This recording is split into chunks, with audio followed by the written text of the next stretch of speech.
आज की कहानी में मुल्ला नसरुद्दीन की जैसे सवाल वैसे जवाब। खोजा के मुल्क का बादशाह अपने को बहुत अक्लमंद मानता था।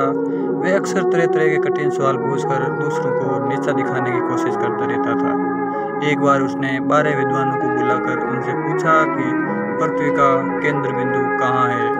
एक भी विद्वान बादशाह के सवाल का जवाब नहीं दे सका, बल्कि सच तो यह था कि किसी ने भी सही जवाब देना नहीं चाहा। सब जानते थे कि यदि सही जवाब दे दिया तो फिर उसकी खैर नहीं। बादशाह इनाम तो देगा नहीं, पर सजा जरूर दे सकता है।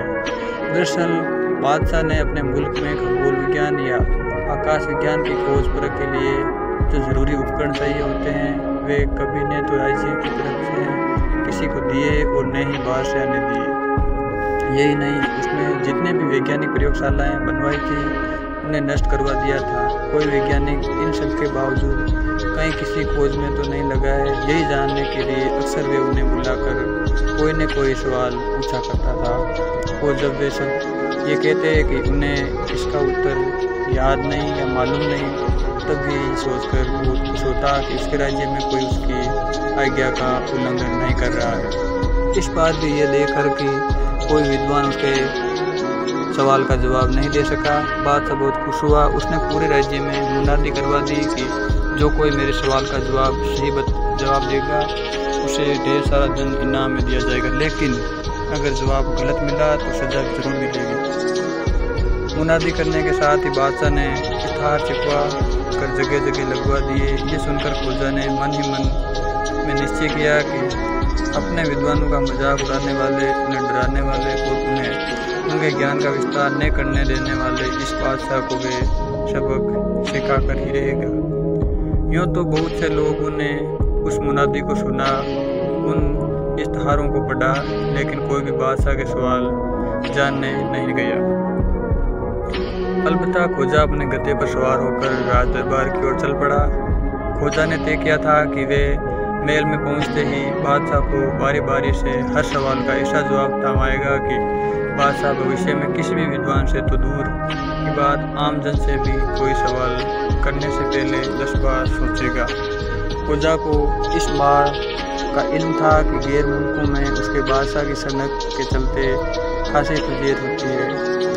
इज्जतदार लोग बादशाह के दरबार में जाना पसंद नहीं करते। बादशाह ने खोजा से प्रश्न किया, क्या तुम जानते हो कि पृथ्वी का केंद्र बिंदु कहाँ है? खोजा ने तुरंत जवाब दिया, हाँ जाफना, जानता हूँ, पृथ्वी का केंद्र बिंदु मेरे गधे की टांग के नीचे है। बादशाह ने गर्दन हिलाई, बोला, बिल्कुल झूठ, मुझे तुम्हारी बात पर बिल्कुल यकीन नहीं है। आप पृथ्वी को नाप कर देख लीजिए, अगर मेरी बात गलत साबित हो तो मुझे ज़रूर सजा दीजिए। खोजा ने चुनौती दी। बादशाह को कोई जवाब नहीं सूझा। उसे खोजा की दलील पर मान ले जाना पड़ा। अगले ही पल उसने दूसरा सवाल दागा, अच्छा ये बताओ, आकाश में कुल कितने सितारे हैं? फिर खोजा ने जवाब दिया कि आपकी दादी के बालों के बराबर। फिर जहाँपना ने उत्तर दिया, बिल्कुल गलत, मुझे तुम्हारी बात पर तनिक भी यकीन नहीं है। बादशाह ने खोजा के उत्तर को नकारा। फिर खोजा ने कहा, मेरी बात 100% सही है। अगर यकीन नहीं हो तो आकाश में जाकर एक बार सारे सितारों को गिन लीजिए और फिर अपनी दाढ़ी मुंडवा कर उसके एक एक बाल को भी गिन लीजिए। यदि दोनों की संख्या बराबर न निकले तो जो आपके जी में आए वे सजा मुझे दे दीजिए। खोजा ने फिर मजबूत तर्क दिया।